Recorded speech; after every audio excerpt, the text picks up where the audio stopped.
Hello, Rainbow Chorus. Tom Auger here with another tutorial.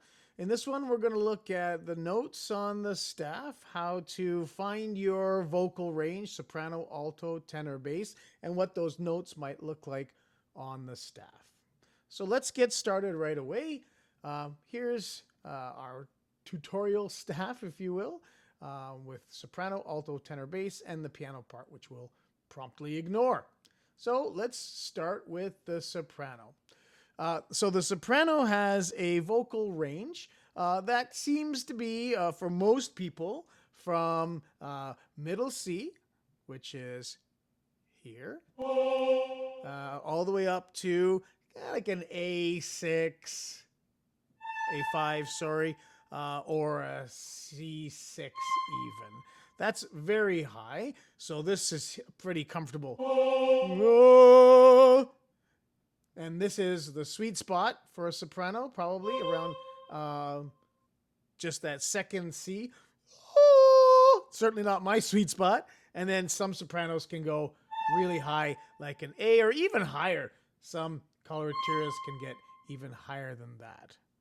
So that's kind of your typical soprano vocal range there, from the middle C, and you can see that on the keyboard here, middle C, all the way up to like a high A. Okay?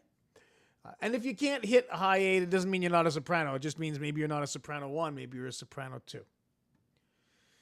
If even this C is pushing to the edge of your vocal range, then you may be an alto. So the alto has notes starting roughly around F3, so that's very low for alto, and goes up to maybe E5 or D5, somewhere up in here. There we go. And some altos can sing higher than that. And your sweet spot would actually probably be in and around the F or so, maybe the A, something like that. By the way, you'll notice that this note looks really weird because it's got all these extra lines. Well, it's got those extra lines because we ran out of lines, right? So as you can see, there's these lines and spaces between the lines, and a note can either sit on a line, like the middle C is sitting on a line, it just happens to be below, or it could be sitting in between a line, like this F here or this A here. And this one here is that lower F on the keyboard. So back at the keyboard here, there's your middle C there, and then we go down to the F there. So middle C has that one line through it, and then we go down. There's the space between that. Then we go to another line, which is going to be your A, then the space between that, and then finally the third line is going to be an F. So that's the alto range. Now let's talk a little bit about the tenor range. So the tenor range is going to go from a lower C, so you can see here's middle C, but here's a lower C, so I'm going to go from that lower C, which is C3, all the way up to, in theory, A4. Sorry, just let me change that note style. There we go. So the low C, right, all the way up to maybe an A4, which is going to be bloody high for me. I can kind of screech that out. It's a bit of a belt. Or I can go into my falsetto, which is my head voice. Ooh, and I can hit that note a little bit different, but it sounds a little bit different. So that's high for me as a tenor, but other tenors have no problem hitting that note. Well, I won't say no problem. It's high. Let's just be honest with it. It's high.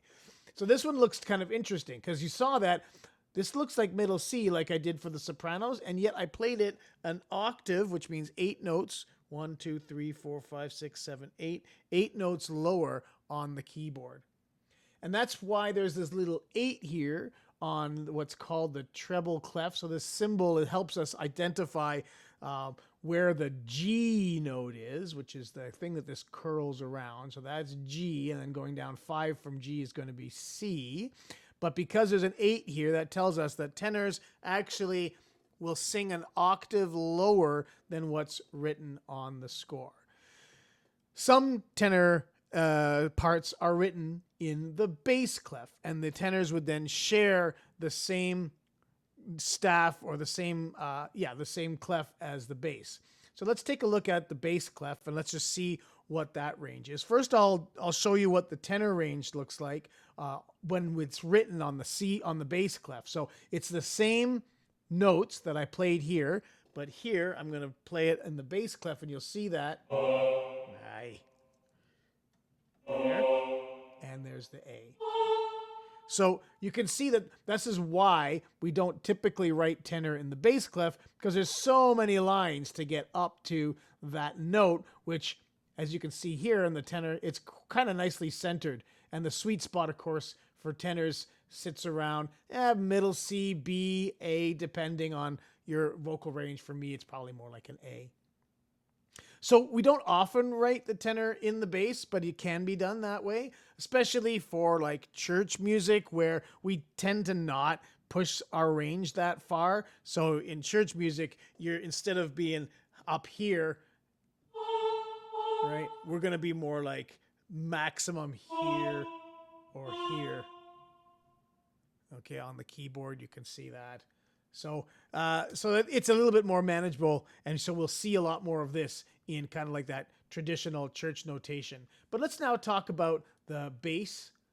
So we'll just remove that, pop back over here, and let's look at what a common bass range might be. So the bass would be kind of down to this low F or lower, and I can't hit that by any means. Oh, I can with a microphone, I suppose, but and then up to, let's call it E4, somewhere here, which is often very uncomfortable for basses, particularly bass twos who have the lower of the range, and so we'll tend to see like a D or a C, which is a pretty comfortable note, like I said, for everybody.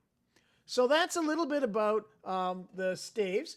We didn't go into details about reading the notes, more about just kind of finding their spots. In a future tutorial, I'll start to look at what's the difference between all these different styles of notes that you might see written down when you're looking at a more complicated score like this one here. We see all sorts of different ways of showing notes. Some are empty and full and so forth. So we'll look at that in a future tutorial. Well, I hope this was useful to you. I look forward to singing with you or listening to you sing in the chorus.